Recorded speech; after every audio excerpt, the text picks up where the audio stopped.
Sorry, you're getting it from both ends. I am getting it from both ends, and you're using the thick end as well.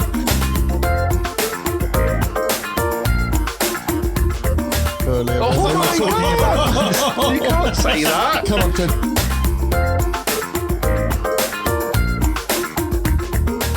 And I had the street pastors come past me suggesting I needed help, and I think their work that they do is great, but I don't need any help. It's fine. Maybe they thought you were a miss. Maybe they thought you were a pimp. No. Hello and welcome to this PRO Detailer podcast. You join us in late November as we are crafting the last pages of the magazine. I say we're crafting the last page of the magazine, but we're also crafting the first pages and the ones that go in the middle at the same time. Just some pages. Pages. There we go. Pages. We're we are going to crafting all the pages. Indeed. Brief introductions. As per normal, it's myself, Bert. You've seen me on programmes such as Car Care Adventures and Crime Watch. And we also are joined by James. Say hello, James. Hello, James. And by Ian. Say hello, Ian. Hello, James. And he's nonconformist and enjoying it. Today, we are going to fill your ears with the normal sort of banter that we kind of procure somehow. I'm glad that's where you went, because that started to sound a bit seedy. Did it? I wouldn't do seedy. Not after the operation. Have you been de-seeded? I haven't been de-seeded. Are they on the mantelpiece? According to some people, they're in a wallet. But anyway, let's not go there because I'll get in trouble yet again. But the big news today is that post-lockdown, so we're lockdown 2, obviously we're at work and we're socially distanced just normally, but it's... If you say 2.0, it makes it sound sportier. Okay, lockdown 2.0, the revenge. And that's going to end on the 3rd of deck. And then we're going to go into tiered restrictions. And most entertainingly, we've found that we are previously in Gloucestershire, we were pretty low risk, but now we've been bumped up to tier 2. And we have friends who are in tier 3. I mean, I've got friends in Bristol. I say friends, I know them, they know me, and they're in tier 3. So, is this Dave on the parts department at Audi? No, there's a Dave on the parts department at Subaru, and there's a Steve. I know. Does them Subaru quite still well. have parts departments? I thought all their dealerships closed down. No, they still have parts departments. Good job, really, isn't it? They have their uses, yeah. I don't talk to Audi parts departments because it's like a phone number every time I want a small rubber grommet. So I don't do that. I'm not saying that Audi parts are overpriced or anything. They're just terribly expensive. But anyway, to the whole tiered thing, the good news from our point of view is that it doesn't actually include this stupid association that we've been given with car washes. So we are able to continue working because we cannot work from home. Yeah. So that's nice. You don't sound overly enthused, James. Is that just... Well, the whole thing's just been a nightmare, isn't it? We've seen videos of aggressive, obstructive car wash operators having arguments with police when the police are literally just trying to enforce something they've been told to do. Not their fault. We've seen comments, people say, it's a joke, this, that and the other. It's been, we've been told that that's what it is. It's changed now, but if that was how some of the councils classified this industry, then that is what it is. It is what it is, but it to me at least, it seems terribly unfair and short-sighted. Oh yeah, no, I agree that it wasn't adequate classification for this industry, but in the same respect, if that's what they say it is what it is. Yeah. Ultimately, law is law. I mean, things like they've made murder illegal and stuff like that. So we just have to. Well, there are certain cases that aren't classified. No, I looked into that. Unfortunately, they're quite inside the walls of Chester. If you're a Cheshireman, really, yeah, you can shoot a Welshman on a specific day of the year with a bow and arrow. They're lovely. Not when they're trying to invade Cheshire. They're not. Well, they might do it politely. I would be surprised if they didn't do it with a jovial outlook and the odd joke. That'd be funny, but lambs are lovely, but you're still going to eat them on Sunday roast. Well, yes. Okay. That's, yeah. Well, the comparison that just because something's lovely doesn't mean you can't kill it. This is true. That's true.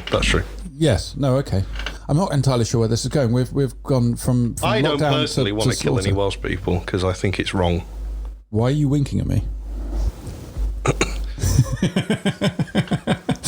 Okay, well, I'll be able to provide anyone who's interested with James's home address at the end of the podcast. In the meantime, another catch up. As I say, we've been writing mags, so we don't want to go too much into detail what we're writing because, frankly, these podcasts are a little bit of a break for us, and so the idea of going in depth into everything we've done, but we can cursory sort of glance through what we've got. James has been very heavily involved with pads. I've been getting James running up and saying, "Can you take a photo of this pad? Can you take a photo of this pad?" And then James has actually been grasping my ding dong and taking some really quite impressive shots with it. Just for reference, it's nowhere near as big as you make it out. It is.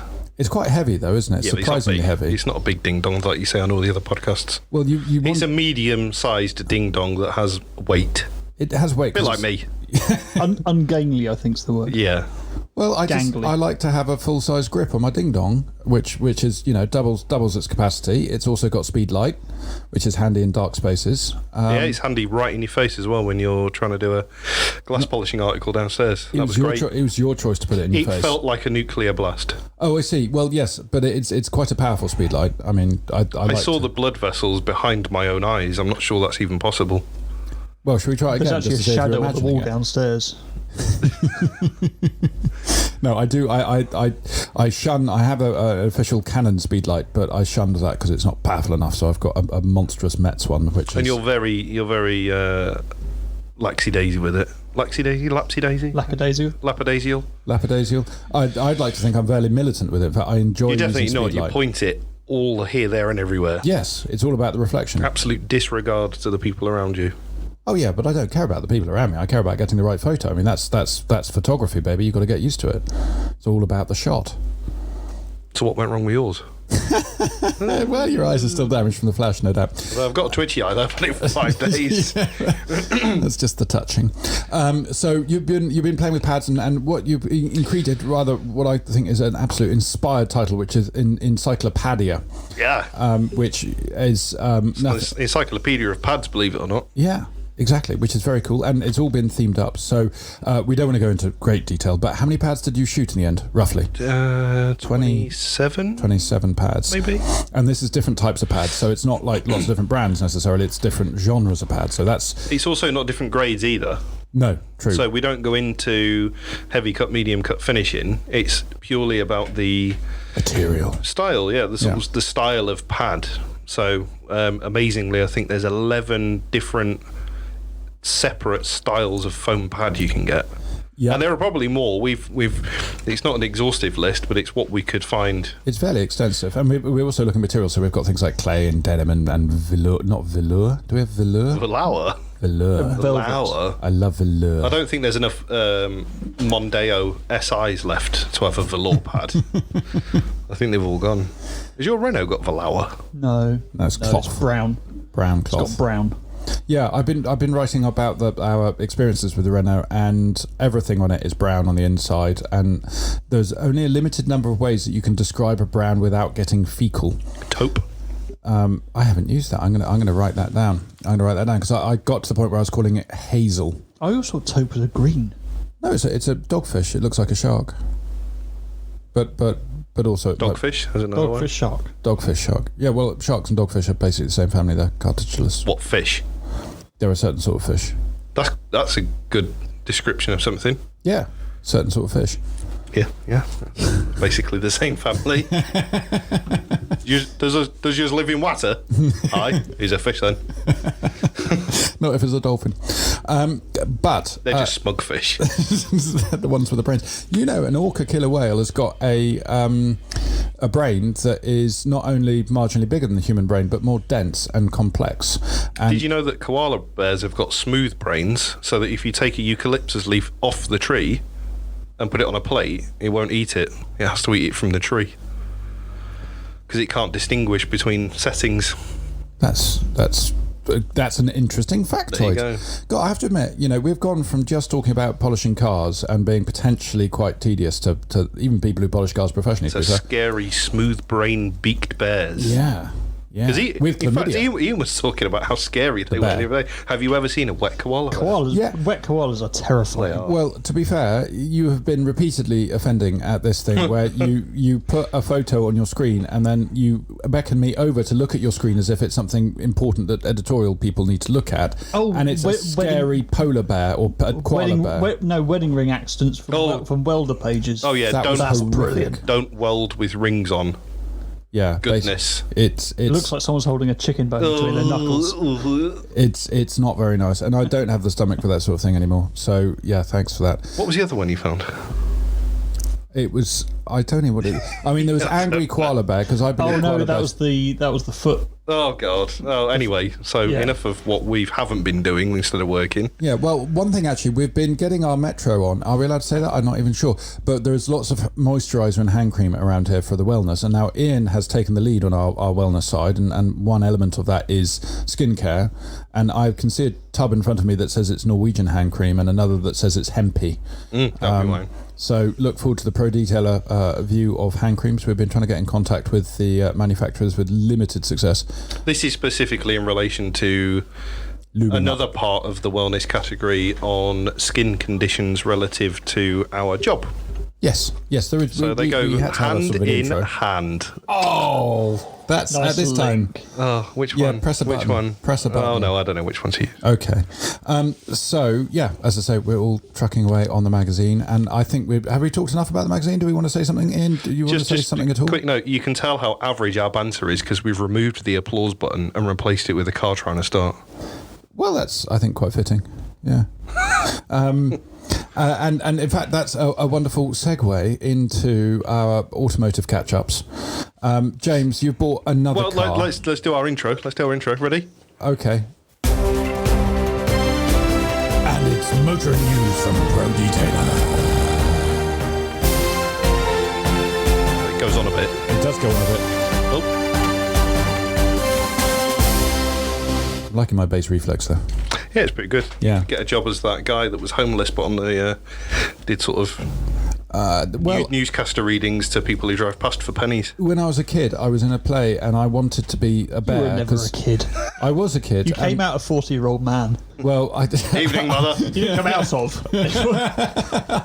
Well, only once. But that was boarding school. That's called withdrawal. The masters, yeah. Hello, mother.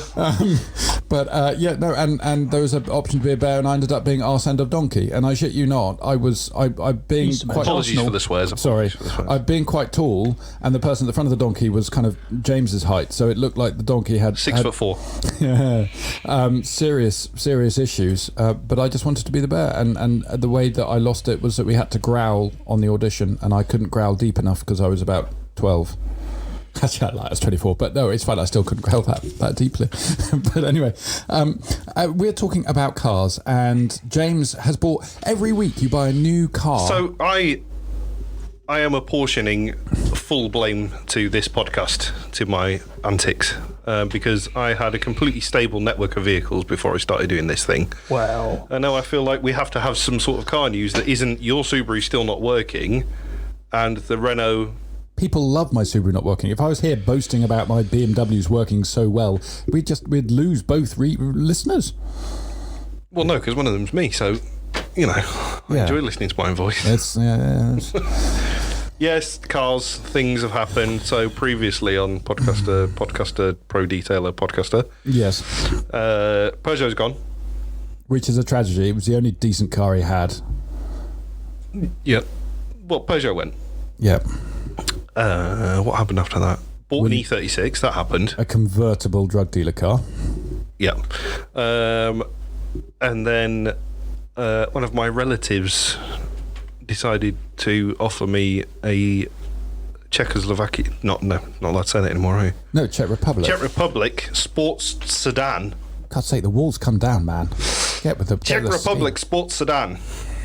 That's a bit of a stretch, isn't it? Yeah, I've bought a 1.5 Estelle wagon.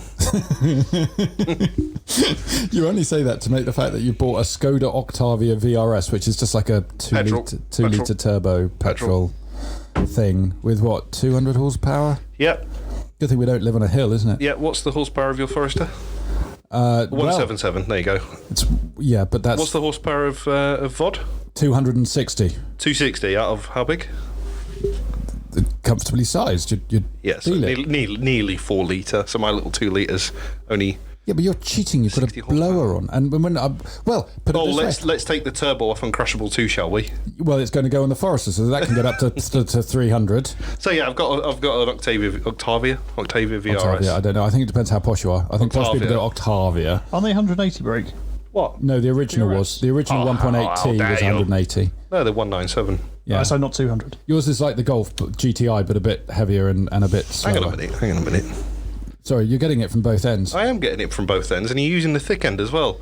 It's 190. I'm just going on facts. That's all. Yeah. Well, all right. You're saying it's 200 brake, and it's not. Actually, Bert said it was 200 brake. Yeah, it is about 197. It's probably 200 PS. And what's relevant is it's considerably less than the VW Golf GTI with which it shares an engine. It's even less than your A5, which has got 211 horsepower. It's exactly the same engine and horsepower as my Golf GTI. It's your Golf, yeah, but that's like going back to John the First and saying Magna Carta. I mean, the current GTI is 200 and quite a lot. I mean, it's 260. Funnily enough, yeah, around about the same as your 3.7 V8 puts out. Yeah, but mine puts it through 4 wheels, so it can actually get the power down. Isn't the Golf GTI 4-wheel drive now?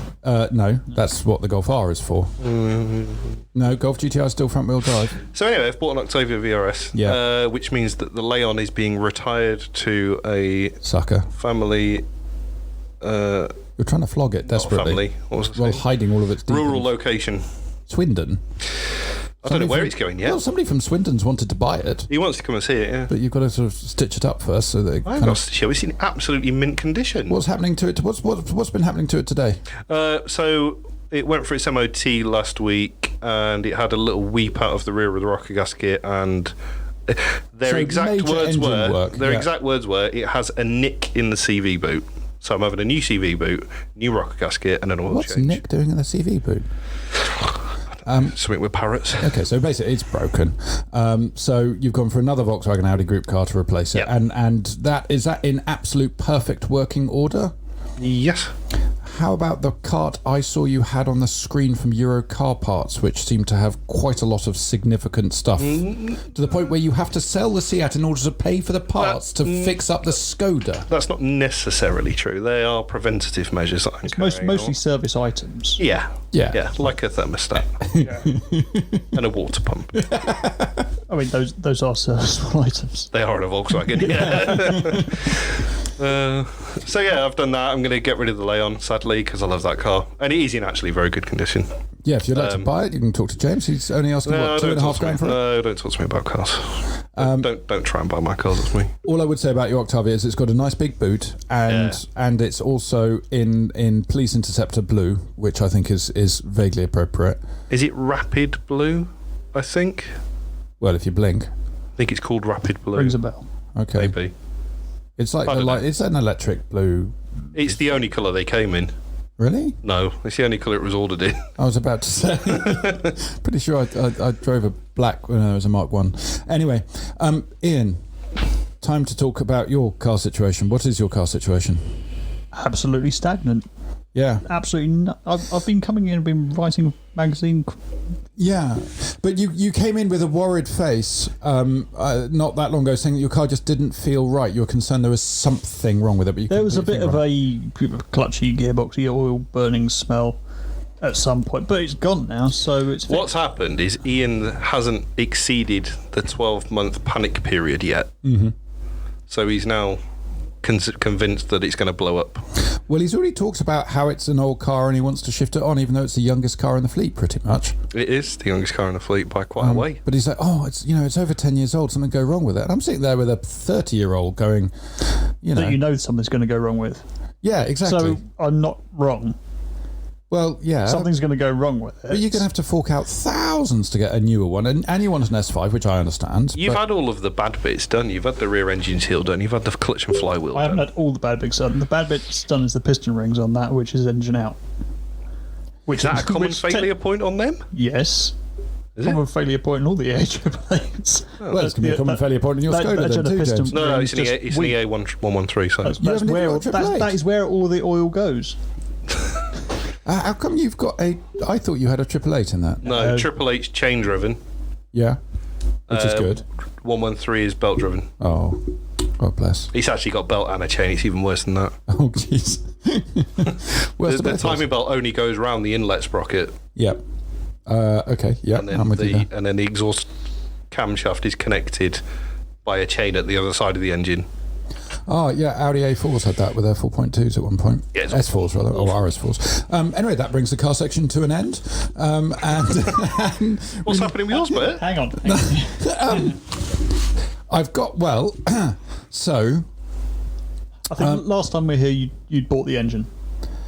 Yes, I bought the engine, and I'm currently nurturing it on in a secure location.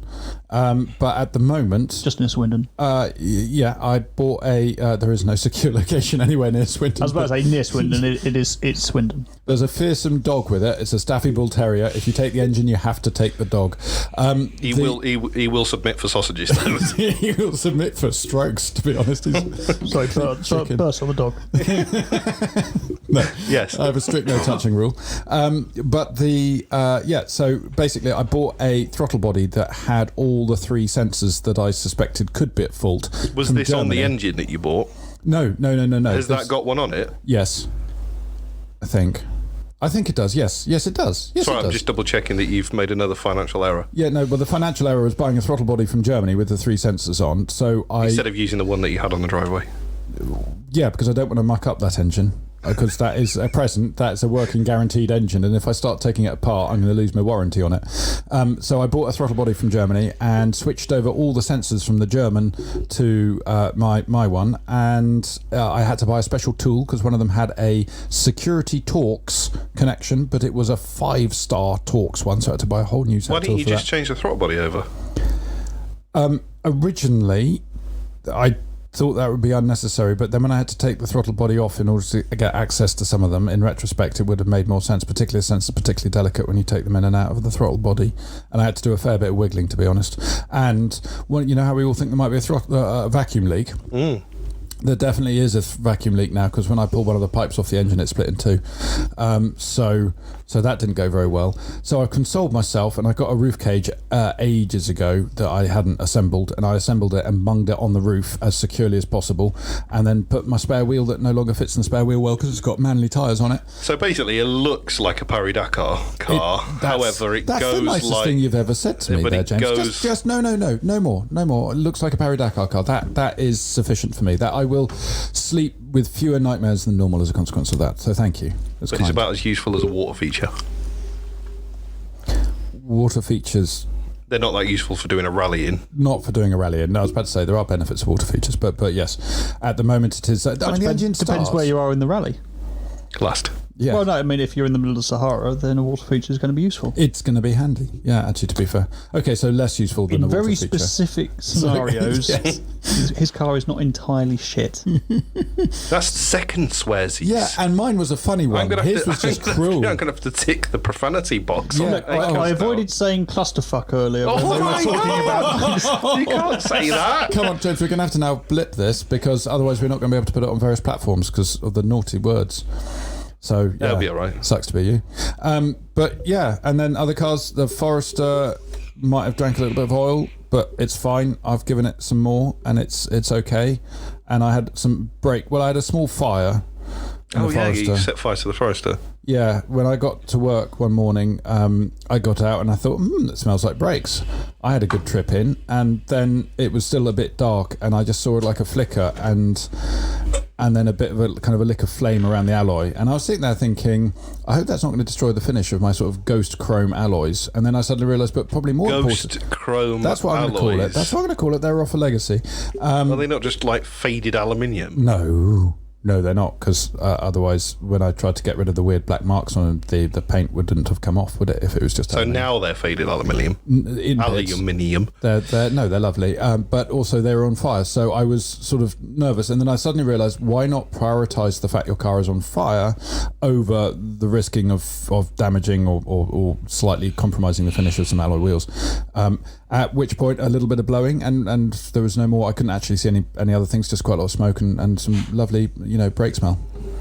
So I ordered some new brakes from not Euro, from yes. Well, you didn't at first, did you? Originally Demon Tweaks, who took a week to get back to me to say, oh, these are not in stock. It's that they're discontinued, and they said then you're gonna have to wait another 7 to 10 days for the refund. More the point, they wanted 300 and something quid for 4 brake discs. Yes.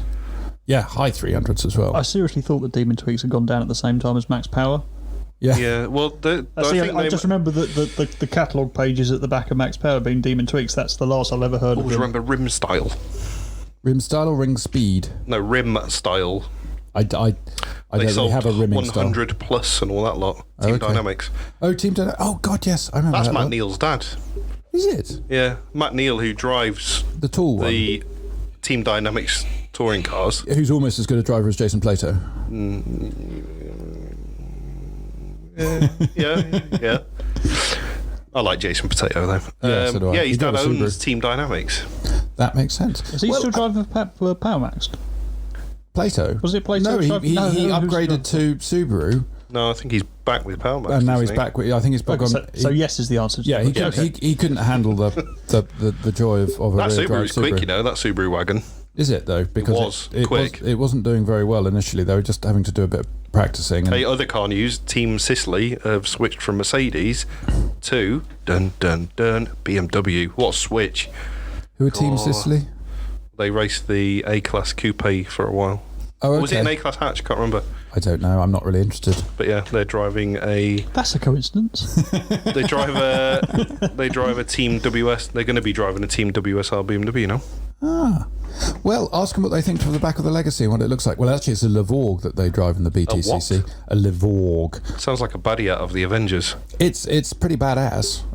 Yeah, although over here we only got the 1.6 turbo, whereas in Japan they get a 2-litre turbo, and why don't we get the good GDM stuff anymore? Anyway, moving on, I think we've talked about Subarus for long enough. I think we've all agreed that I always think that they're superior to everything. So that's the end of our car news. It is indeed, and we will continue talking in due course.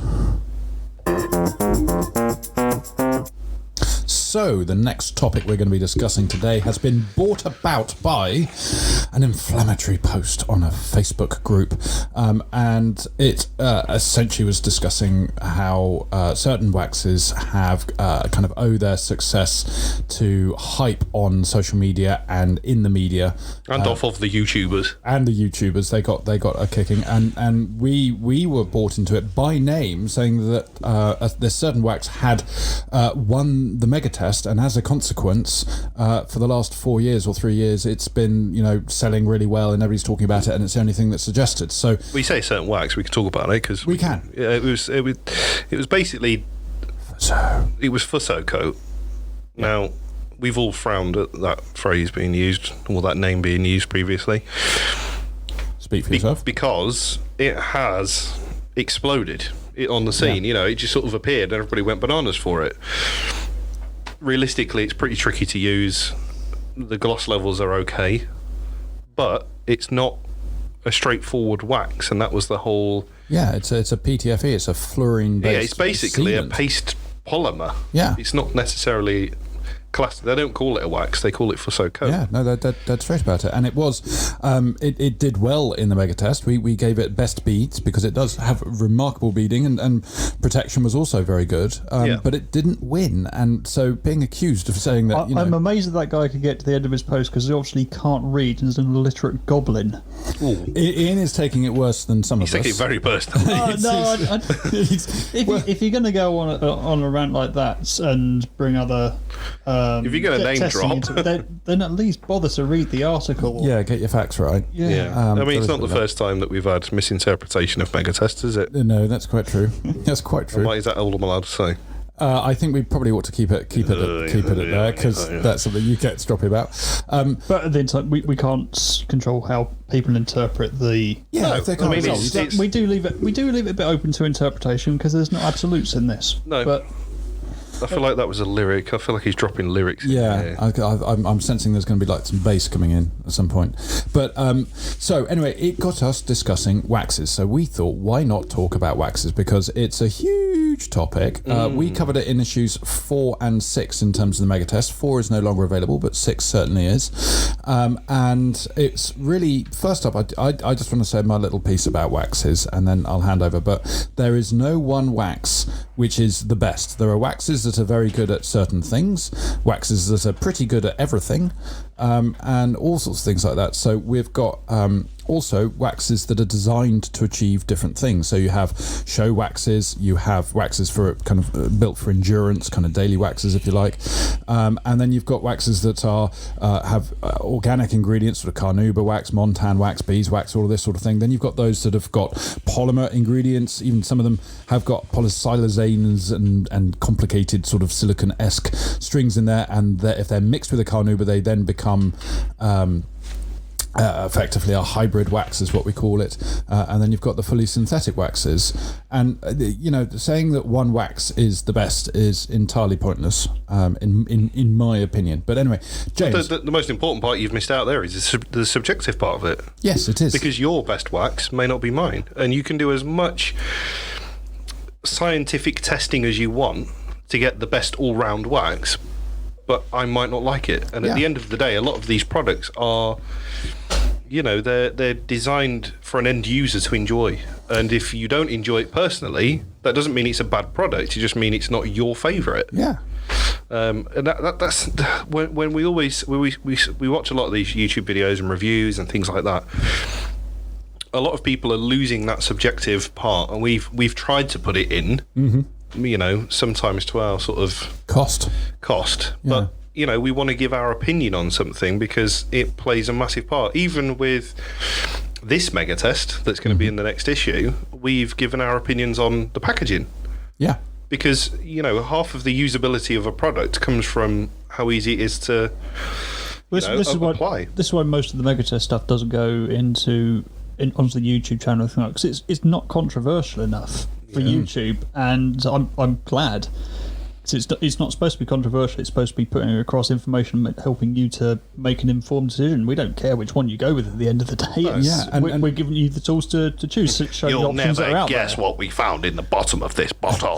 Well, it's not like we get a kickback from anything. And as Ian says, is that we get requests from people. Oh, what came bottom in the Megatest? Now, why on earth, unless it is purely just to be, frankly, a bit of a dick, why on earth would you want to know that? We set out to try and say, right, if somebody wants to find, in this case, a glaze or a wax or whatever it might be, and they want to know what the best out there is, we will do a combination of subjective and qualitative testing, as well as quantitative and empirical testing, to try and get you the best answer that we can. And more often than not, actually, I mean, in this case, for example, we've narrowed 30 glazes, and we do have a proper winner, and we have joint second, and then we have some highly commended ones as well, so that people looking for different things can pick a product that suits them. We can only answer the questions that we're asking in the Megatest. Even with these glazes, there are going to be specific situations that some of these glazes might excel in, but we're looking for the broadest cover of what people want from a glaze, and if that particular one hasn't done well, then yes, that's going to miss out on the plaudits. Yeah, and this is very specifically hand applied glazes this time as well. So we're looking at a whole different category. I guarantee that some readers are going to go crazy saying, "Oh, I use this on a machine polisher every day, and it's the best I've ever used."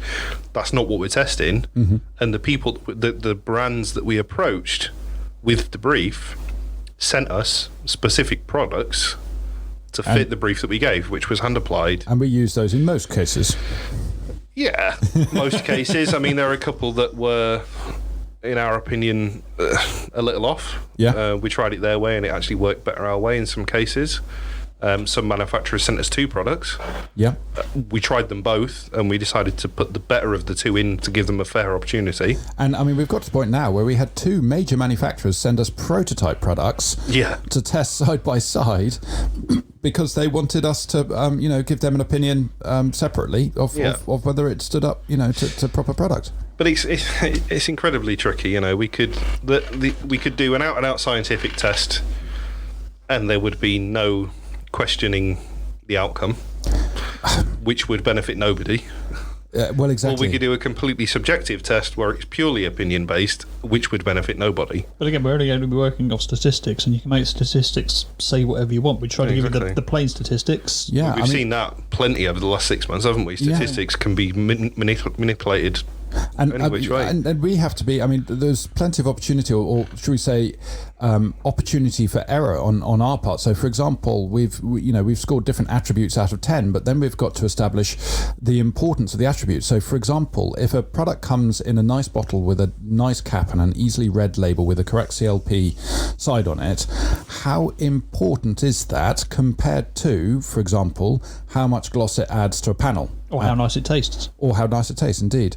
And this is the sort of challenge that we do. And we take a decision on it and we apply it consistently and fairly across the whole field.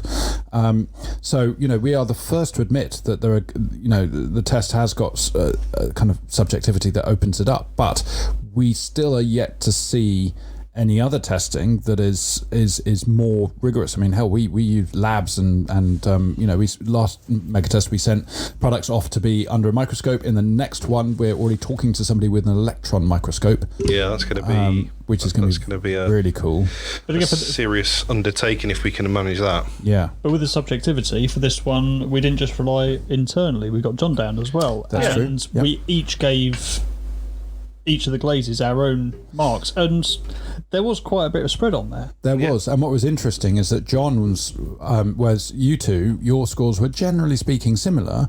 John's were copied each other often, often quite different. Answers before I gave mine. But then John's coming from a completely different perspective, and one that is just as valid as you guys. I mean, you guys are professional detailers. John is a professional YouTuber and amateur detailer, so his opinion, if anything, for hand applied glazes targeting end users, more valid, more relevant. Yeah.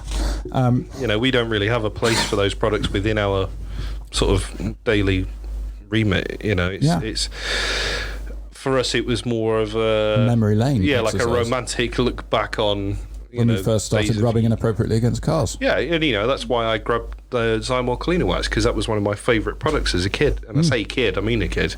You're 17 much years posher old. than you make out using Zymol. In my day, if I'd had a good week at work, I'd get myself some Autoglim. It'd been great. I'd get some Megs, and I'd just sit there looking at the Zymol, drooling, unable to do it because I knew I couldn't put the petrol in the Fiesta to get home again if I just spent 20 quid. You clearly weren't shifting enough weight for the dealers. At least you could still get your favourite one. Apparently, mine's been discontinued for 5 years. Let's go down that before we start yonnering on about waxes. Let's discuss that, because we mentioned in the last podcast that we each had sort of not a wild card, but our own sort of personal one that was going to be in the test, even if the public didn't vote for it. Yeah, so products that, like the Zymol cleaner wax, nobody uses it anymore. No, I'm sure people. Quite difficult. It has sold out people do, but it's not in the realms of. It's not AG or Megs or one of the trendy brands. Well, it was Megs. That's the one we had the problem with. So you went for super resin. Yeah. Which has been a staple. Which is never going to be stopped. They're never going to not stop.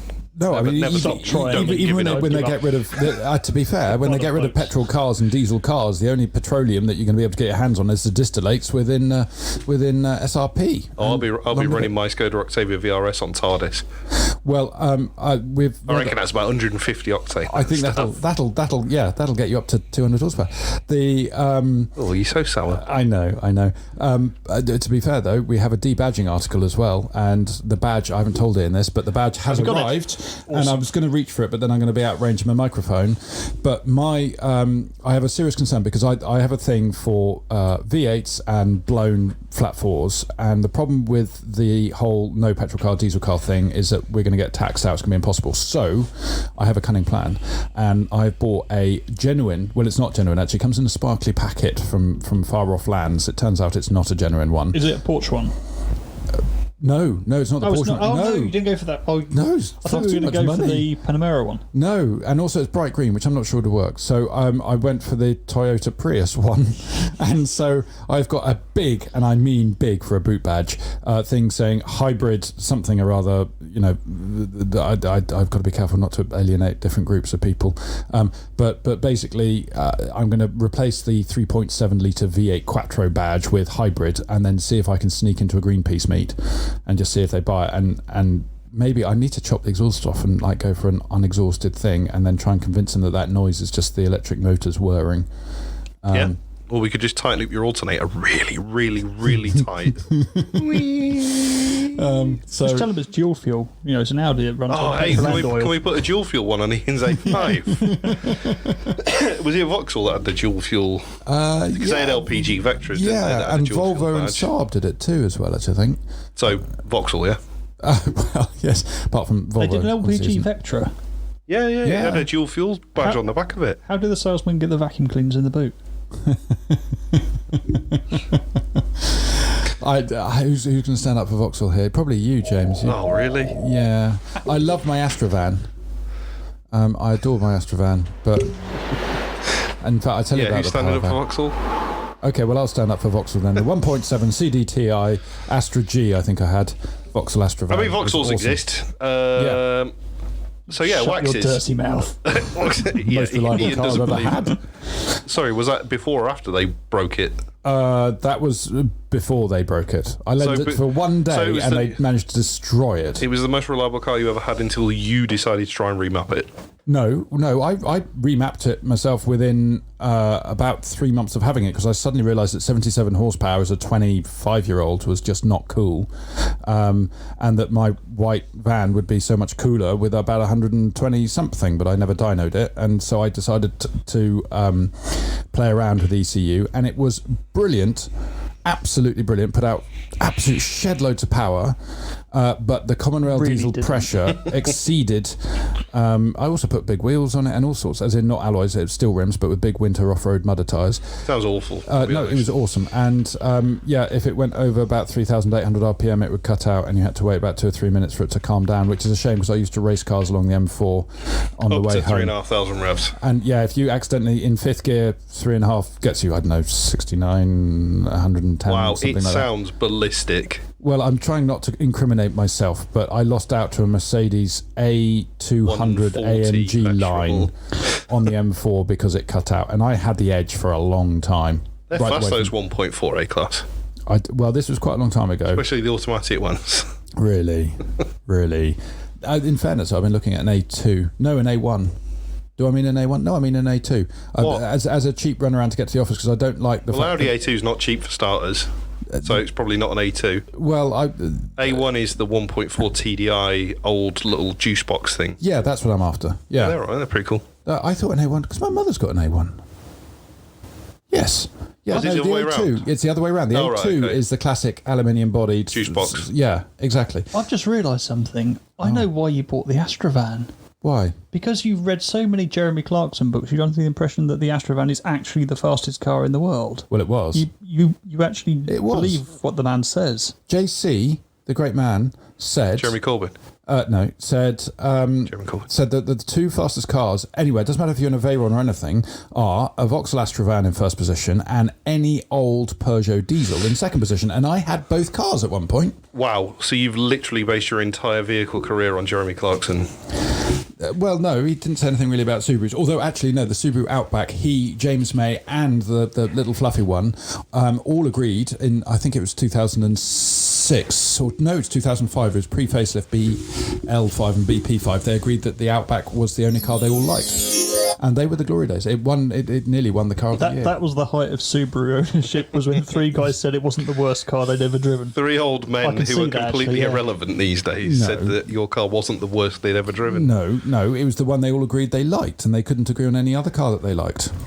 Until they did the Ford special at the end of the last series, and then they all said that they liked an ST220 for some reason. They've always said they like Mondeos, though. No, all of them. The new Mondeo is lovely. So anyway... Yeah. Back to Waxes. Yeah. We strayed way from the path there. We did. It happened. So, yes, we got called out. I went on and corrected him and said, actually, it didn't win the Megatest. It won a singular category because there was no overall winner in that test. It was more of a... It's a pattern, isn't it? People claiming to win a Megatest based on winning one category. I mean, if that's the case, then we will only have one individual winner And we won't mention any of the other people. Which I don't want to do because, frankly, as with what we're talking about with waxes, there are some, they have different attributes. It's nice to know if a wax is really easy to apply, but the common denominator here is that people are quoting our information without reading it. Yes. That's the biggest problem. Well, yes. No, I agree. Going for the quick headlines. We don't use long words either. I mean... That's not true. You do. I do, but then they get edited out. Yep. And then now there seems to be a new tradition, in inverted commas, of putting embarrassing photos of me from the past, like the editor photo, which was listed circa 1992. I just want to set the rule straight. It was about 2004. So there's a new competition. You won't win anything. But when you get your Pro Detailer magazine... There is a picture of Bert dressed like a 1970s detective. Yes. Hidden in the magazine somewhere. And we're going to do it in every magazine because we're going to hide it from Bert as well. So he's not that observant. So do it when you get your magazine through. Snap a picture, stick it on Instagram, and tag Pro Detailer magazine with "I've spotted Bert." And then before you do that, just remember that I'm the one who packs every single magazine that goes out, so I know all your addresses and where you live, and I also know how to make fire. But he can't reach you because all his cars are shit. That is true. If you need to live near a bus service, if possible. Train station. Yeah, you can get from Kemble. I don't do trains. But you'll do buses. I'll do buses. You're weird. Yes. But no, I don't do trains. It's because he's not allowed near the driver on the trains to sit next to and say, "Oh, I do enjoy a bus drive. How long have you been driving for? Oh, what time are you on till?" I literally can't remember the last time I was on a bus. I like buses. I don't remember. Oh yeah, no, it gives you somewhere you can have a wee. But I do remember when I was on the bus last, and it wasn't that long ago. Well, National Express into London and Megabus and stuff is the cheapest way of getting around. No, I was on a proper hopper bus. Okay. And I got really irritated because You getting irritated? What happened? The wind changed direction? No, it was the last bus of the night, and it was supposed to go up my road, but because it was the last bus, they dropped me about a mile from the end of my road. Oh, okay. To turn around and go back. You townies. I was quite angry. Yes, a whole mile. How are you going to do that? I was drunk. That makes it even easier. A drunk mile is about a tenth of a mile. No, a drunk mile's 2 miles. You're just you're attacking. Yeah. Okay. Well, fair dues. But at the same point, you're right. I do sit at the front of the bus and try to engage the driver in conversation. You're the reason they put the yellow line there. You're also the reason for the spit screen. I have been asked to stand behind the line before, but all the cool kids who used to do like naughty things like smoking and drugs and stuff were at the back of the bus. Drugs. And all our responsible folk was at the front. And also, remember, we got to get to the library first, so that was good. I remember we used to go to the swimming lessons at primary school, and there was a massive bump. Yeah. Halfway to the leisure centre, and if you sat right at the back, get airborne, and jumped as it hit the peak, you could literally. Obviously, I'm not very tall, but my head would be level with the headlining of the bus, and then you'd hit the floor and hurt yourself. It's the little things. So yeah, waxes. Yeah, I was about to say how I'm unimpressed with the fact that so few bus drivers know much in the way of technical information about the engines that power the buses. That is my main gripe about bus drivers. One of my old customers. Ross, he won't listen to this because he's completely uninterested in what we do. But Ross, one of my old customers up north, he used to go on school trips to France and stuff and skiing trips. Was he a teacher or a child? Or? He was obsessed with coaches. He knew everything about all of them. I do like I wouldn't call myself obsessed, but I'll look underneath. There's a new coach park that's opened up on my commute, and I always try and crane my eyes as I'm passing at 60 miles an hour precisely. The ones that put like the 90-foot gates outside. Yes, but you can just climb over the fence to the field. Walk around it. The one they take the keys out the ignitions, by the way, so don't try it. The one up past the lakes? Yeah. Yeah, on the right. They're all Van Halls, by the way. Yes. Not that I've noticed. Well, Van Tools, I thought. Van Tool? Van Tool. Well, they're Dutch, aren't they? They're Dutch, yeah. So just say it with the list, you'll be fine. But yeah, no, waxes. Christ, we're really not very good at this, are we? But they know that by now. We're on like episode 14. What's your favourite wax, Ian? And don't say something common. Oh, no, that's where we were going. Sorry, hang on a minute. That's where we were going. Yeah. So Ian's wildcard entry... we're back to this again. Yeah, because we never... number 7. Carry on. So yeah, it was McGuire's number... 7. Showglaze. And we got all excited and we were going to award us... Oh, we've got some. We've got some downstairs. And we were going to feature it, and then Ian had a really depressing moment. Another... on top of many that he has throughout a day. It's like when the 4th Gen Legacy no longer became available. Nothing like that. That was joyous. I cried, so I don't think it was joyous. Yeah, so you went and had a look for it, didn't you? Well, apparently Maguire's UK, Maguire's EU that distribute from Daventry. Yes, Daventry. Andrew Stopped selling it around 4 or 5 years ago, apparently. Wow. I've been living on my personal supplies. To be fair, it's like Rich and Glare. We've got there's a product called Glare. Yeah, but it's got a whole cupboard full of it. Yeah, the thing is that you can still buy number 7 in the States. Well, that's great, but we're in Gloucestershire. I can't get them in Europe. Why? Yeah. I suspect it could have something to do with regulations. I'm starting to regret licking the bottles now. It's the fact that you were wearing it as a cologne for 4 years. Yes. It's bronzer. Chemical bronzer. This is why I've had to move on to hand creams for the articles. I'm still putting number 7 into my skin. Erosion. So yeah, I had SRP because it was old school. Ian had number 7 because it was really old school, and you had Zymol because it was Flash. Yeah, but he didn't have number 7 yet. So what did you go for? No, I'm refusing. Yeah, he's refusing. I asked him what he wanted to volunteer as his own. Now.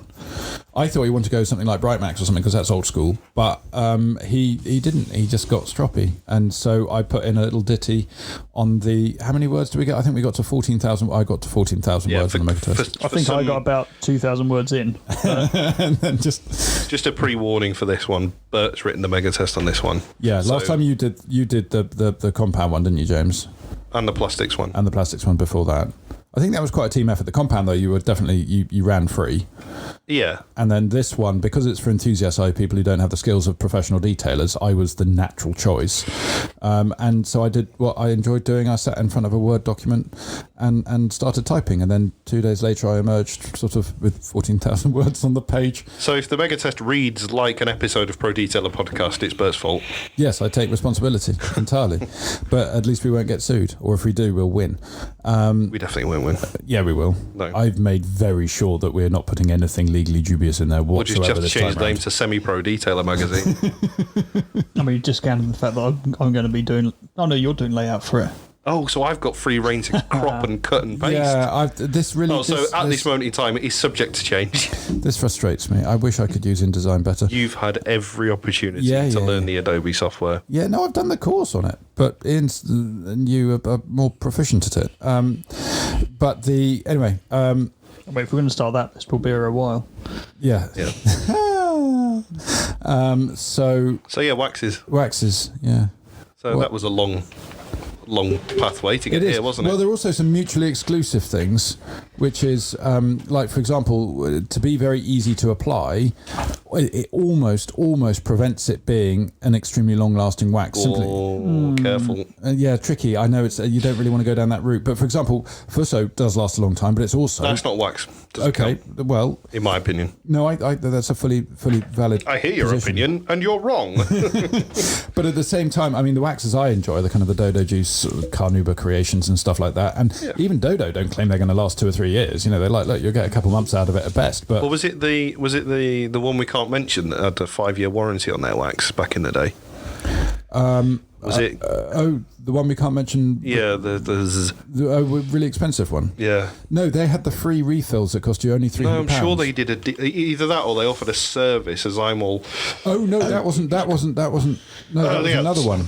Not them. Sorry, not them. No, not them. No, that was somebody else up very far north. Kitchener Ming. That's the one. And it was £50,000. They come and apply it anywhere in the world. Gordon? Yeah. Was that his full name? I don't know. Kitchener Ming. I no idea at all. But or did he start a kitchen shop? Well, there's a video hanging around the internet somewhere which is shot in front of a Porsche Cayenne and is explaining how it's got gold in it or something, and how it would go anywhere in the world to apply it for £50,000. And you know what? I thought I would probably go and apply any wax he likes for £50,000 if it was something with any part of your body they want. Oh, with all parts, I'd go full body massage for £50,000. But I was also sitting there thinking, I bet you the only order he gets is somebody from Croydon or something like that. So he's sitting there thinking this is a good way for a holiday to somewhere like Abu Dhabi. But he's got £50,000. Yeah, that's so he can go on holiday. That's true. So what? I'd probably even go to Croydon for £50,000. I'd go to Croydon. I'd go to Croydon for free because they've got a massive Chinese supermarket there. I've been to Croydon for free to do like IT support back in the day when somebody like buys a package and you expect them to have one call out all year and they call you out pretty much monthly because they've forgotten to plug the servers in. It's like you with the RAC. No. You're basically propped up by the people who drive BMWs and never call anyone out. This is not true. It is true. I'm with the AA for a start. Minor point. I've just got an image of your old client being like an old guy and he's dressing down saying, the cable came out of the wall again. Could you just bend down and grab that for me with your muscly arms? It was actually a care home, but anyway, they need that. Also, CCTV. it was you that kept unplugging their cables. Yeah, I just want to go back and see Betty. But yeah, no, that was a long time ago, previous life. So your favourite wax would be along the lines of sort of Dodo? Purple haze. Purple haze, conventional, good choice. Yeah, that's where I'm at. But then I'd also like the Dodo hybrid, supernatural hybrid, because the cars I love get purple haze, the cars I use get supernatural hybrid. That makes sense. Yeah. That was one of my go-to waxes for years, the supernatural hybrid. Lasted forever. The funky brown Renault that we used to care for. The Renault 5 Turbo you've never mentioned. It wasn't, Yeah. Yeah, that one had wax. That had hybrid on it. Nice. What about Yars? Well, if we're carrying on Dodo, then hard candy. If we're opening it up, then Oh no, we're opening up. No, open it fully. No, it's just that I'm. You know me and Dodo. I've got special relationship. R222 PLE. That was a nice one to apply. That was awesome. Was that a race glaze wax? It was, wasn't it? Yes. Well, there's a whole company called 22 PLE, which is a different thing altogether. So I don't know. So what was the wax called? R222? R222 was definitely the wax. And was it by 22 PLE or was it by race glaze? No, I think that was by race glaze, and I think 22 PLE was a different thing. No, 22 PLE with the white and blue tub. Yeah, that's what I was thinking of. Yeah. That's what I was thinking of too, though. That's not race glaze. Oh. So what's R222 then? 22 PLE is R222, isn't it? That's what I thought. I thought they're the same thing. We're going to have to Google this. This is ridiculous. We all work in the trade and we can't remember a wax from the past. So you said 22 PLE was one, but what was the other one you muttered? 845. 845, collie. Oh, we do like a bit of collinite. We do. It comes in a tin as well. That's kind of one of the most important things missing from waxes these days. P21S.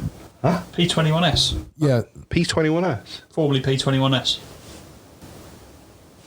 That one. Yes, that one. I've got a tub of that as well. So people listening in black and white, I'm just showing pictures to James. So it's called R222. No. It used to be called P21. Oh. Yeah. But that's... I had something really insightful to say. Really? No. I was kidding. But I did it. Yeah, so R222.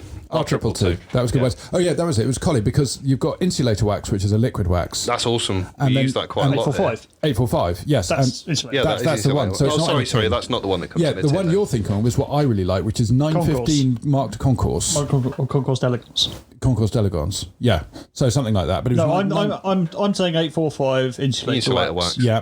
Which is actually because it's awesome. It's actually a polymer. Yeah, but it's also a liquid. It's and it was made to protect power lines. Oh, good knowledge. Insulator. Good knowledge. You are full of factoids. I read your article today, Ian, and I have to say I learnt an awful lot. It was about scratching glass, but about the sort of, for example, razor blades being made out of stainless versus carbon steel. Fascinating stuff. If you want to read them too, you need to buy the magazine. James, your favourite waxes? And I say, it's open field. Any brand you like. So I have always had a soft spot for Dodo Juice. Mm-hmm. I used to be a dad back in the day, so I've got all Before of them. eBay came along. What? So I've got loads of them, but Supernatural Hybrid was my go-to. For my own cars, I used to like Rainforest Rub. Ooh. It was a soft wax, wasn't it? So you sort of slap it on. But was that red? No, green. Rainforest. What was the red one? It was their basic one. Basics of Bling wax or something, wasn't it? Well, they had the pink one, Hard Candy. Pink was Hard Candy. Yeah. There wasn't a red one. I definitely Orange Crush, Banana Armour. Yeah, no. Blue Velvet. White Diamonds. Yeah, no, I've got all those. That was cider, wasn't it? White Lightning.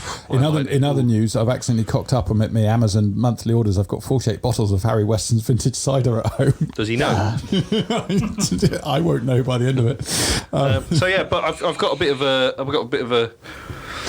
You're thinking of the spray on. Sorry, the Mist. Red Mist. Red Mist. That was red. I might well be. Yes. That was the only red one they did. Yeah, because Hard Candy was for red cars. Hard Candy was the everything hard wax. Yeah. And then in the Orange Crush. Orange Crush was warm colours. And banana, obviously. But they had a hard and soft of each version as well, didn't they? Yeah, so purple. Orange Crush, banana. Yeah, and then White Diamond. I had a white, and then what's the other, Glacier or something, or something. And then you had Blue Velvet, Purple Haze. Blue Velvet, Purple Haze, and I prefer Purple Haze.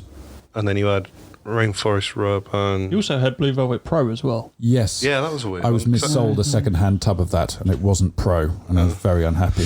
But I've got a bit of an adventurous side with waxes. So I used to quite enjoy Natty's paste wax. Yeah. And it was bought on a whim when I didn't have much money, because it was 12 quid, I think, Yeah. for a decent 300ml pot, or whatever it is, 200ml pot. Yeah. That stuff was great, but it was literally like butter. Yes. No, the butter wet wax that Chemical Guys did, that was good. Wet wax, yeah, that was pretty That good. smelled nice. But Swiss Wax, I mean, you know, I In terms of product to use, Swiss wax is... I've never bought such a nice product. I mean, it's Yeah. people turn their noses up at it, and it's understandable. You know, the whole.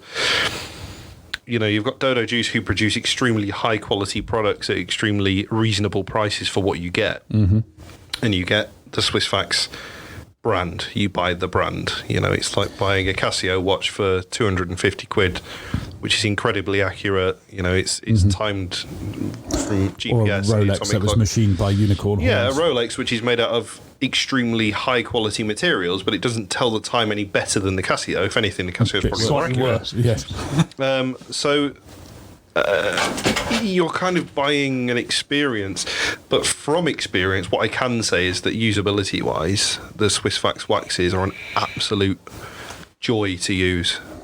We used recently Endurance when we were doing actual day job downstairs. And Endurance was originally, when it came out, supposed to be a professional-only kind of upgrade to Shield, wasn't it? No, It yeah, is. we were on to PTFEs. Yeah, but Shield Yeah. was BTFE. Shield was the one BTFE, that customers could buy, and then Endurance was for Endurance the was approved the guys to other have one. when they made it exclusive for a bit. but yeah, Swiss Wax. I don't know where to say Onyx or Best to Show. Different marks? No. No? That was for Porsches, Porsche, wasn't it? yeah. Oh, it was great. I used it on Porsches, but personally, I think I'm going to say the cheapest. I'm going to say Onyx. I think that was my favourite. Not because it was cheapest, but it was that sort of soft, glossy, wet look. Didn't last very long. Autobahn. Oh, if we're getting into like general products, Yeah, that Swiss Wax Autobahn's do, for then- wheels. Autobahn is a wax at the end of the day. It's wheel wax. Yeah, it's got PTFE in it again. Yeah.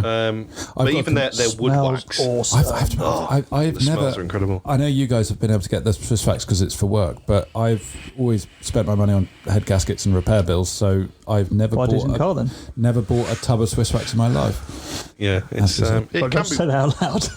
you know, it can be pricey, but it's, you know, it's like I said, it's we're getting back to this subjective thing. You know, the whole experience of owning Swiss Wax products. It's, you know, it's fancy and Yeah. it's like, you know. No, I know what it's like to be associated with an exclusive brand with my, love of Subarus, but it's a different sort of kettle of fish. But price-wise, they're not actually that far off a lot of other I know they're brands very now. good value for four-wheel drive, practicality, reliability. They're very well priced indeed. Are we talking about Vitaras again? But yeah, I mean, Onyx was what, 60? I mean, I don't know. I haven't checked the pricing for a long time. Yeah, it was in that. It was two figures, not three. Yeah, it's certainly. 60 odd quid, and then you're looking at the cost of, you know, one of these. I mean, for those, a 200ml pot of hard candy was 45 quid, Yeah. something like that. for those listening in black and white, I'm doing quote marks. Yeah. Ceramic waxes I thought you were can having a way exceed into the hundreds of quids. Yes, and that's a other thing about waxes now is that they're trying to put in these marketing buzzwords and certain ingredients like ceramic, like there's even graphene wax now. Easy to do a graphene wax. I think It sounds like the sort of thing you'd put on the terminals of your battery on your car. Switch lubricant. Oh, we put some graphene wax on your battery Bit of copper terminals for grease you. on there. Yeah, Bit of white grease, Ian's favourite. that's What, not you're, white the, grease. you're the one that goes for BMW servicing. I have never had a car serviced at BMW. It's Let all me the have white you grease know. stains in Ian's car that I worry about. It's that weird stain on his dash that we can't work out what it is. Yeah, and on the passenger seat, never mind. But yeah, so for me, Dodo G Supernatural Hybrid or Swissvax Onyx. Cool. One of them two. Well, we managed to get ourselves some answers out of that. And it's that was interesting. So, is there anything else that we would like to cover with waxes at this point? Ian, you're blowing smoke into your microphone. Just for those health and safety executives, it's actually vape. Yes, it's full of. Yeah, we had an argument because we didn't have a serious argument, but I'm pretty sure nicotine's carcinogenic, and therefore vaping is not. I mean, it's safer than smoking, obviously, but it's not super safe. And then you said that actually it's not, and it was all lies. I do think it's not lies. super safe. I don't think nicotine's carcinogenic. I think it is. It gives you free radicals. It stunts growth and it we had that in the 70s. Leads to high blood pressure, doesn't it? Yeah. So do most things around here. Yeah. And I was always told that smoking stunted my growth, and then I got to 6'3" and a bit, 6'5". Imagine how tall you would have been. You'd have been like 11. You'd have been like 11.9 feet. Yeah, I would have. I don't like sticking out in a crowd, to be honest. That's why I dress like a tramp. Well, you do a bad job of that. Yeah, it's because nobody else. Okay, fair enough. I have been asked to move on before. What, like when we're outside the... No, I've been outside the nightclub. Messerhalle at Frankfurt in the middle of a flipping... Well, that was a riot. That climate... Well, no, riot, and you were shouting, press, with a camera in a policeman's face. Yes. I didn't get shot in the face, so do you know what? I'm amazed. Yeah, I am amazed. I did tense up when I suddenly saw disappointed as well. A little. I had the car keys. But you had the keys. You had the car keys. The morgue will generally give you a bag full of stuff. Yeah, but not for a good couple of days. Yeah. But I've been asked. I've been sat outside a nightclub before and asked to move on by the police on the presumption that I was of no fixed abode. Well, stop. And I was in my glad sleeping rags. outside nightclubs. I wasn't sleeping. I was standing. I was just standing outside. Standing with intent. And I had the street pastors come past me suggesting I needed help, and I think their work that they do is great, but I don't need any help. It's fine. Maybe they thought you were go amiss. Maybe they thought you were a pimp. No, I mean, pimps don't cry. I don't think I look like a pimp, to be honest. Well, you wear a big black fur-lined parka. Yeah. And sort of loiter. You do a lot of loitering. I think do that's like the problem. to loiter. I do. It's just you loiter here. By. We'll be in the middle of writing the magazine and you'll just vanish outside to loiter briefly in the car park and then come back. Yeah, that's true. It just reminds me, I think, of the good old days of smoking. So you just go out and loiter? I go out and smell the fresh air, look at the sheep, and suck on my vape. And don't get those in the wrong order. No, quite. Last time I sucked on a sheep. Suck on the fresh air, vape a sheep. I think on that note... Are we still not allowed into Scotland? I don't think we are ever allowed back, are we? Not after what you said. I know they banned the English, which they've been trying to do for years. I was going to say, didn't that start with King James? Yeah, James I, so a bit pissed with him. But, I don't know. Namesake, yeah. It's ironic that my family heritage is Scottish on one side, isn't it? Harris. Spencer Harris. No, that's the other side. That's the other side, is it? Yeah. It's MacDonald is my mother's maiden name. MacDonald. So James MacDonald is the most ironic name you could ever imagine if she never got married. Well, I know. They were on that documentary series I watched called Monarch of the Glen, and they were like the next Glen over, and it was run by a bit of a fruit who looked really like Julian something or other. Assange? No, the one Larry? The one who wrote Downton Abbey. You know. No, I don't. Yes, you do. I really don't. He's very I've not clever seen chap. Downton Abbey. Or Monarch of the Glen by the sounds of things. No. So anyway, yes. Julian Fellows. There you go. He played MacDonald. Yeah, let's change it. Okay. Is that the end? Yes, I think it is the end. So, in terms of wrapping up, thank you very much for listening. If you're listening, apologies for it. Yeah. As usual. I just want to point out that we have no legal liability for cost of therapy, and anything we say here and express here, and another is apology purely for the opinion swears. of Ian. So and the swears. Yeah, apologies. Very, very much unlike Pro Detailer magazine to have swears. I'm really fucking sorry. I think I might start a fans only. I think we're going to need to beat this one, James. I think we had another naughtiness from Ian just then. Oh, I didn't hear it, so that means nobody else heard it. Smacked bottom, I think. We might do a fans only, which is explicit, where we just F and Jeff the whole way through it. That's just called a bug. Yeah. Cool. But anyway, thank you very much for listening, and we will be coming in your ears again soon. That's no better.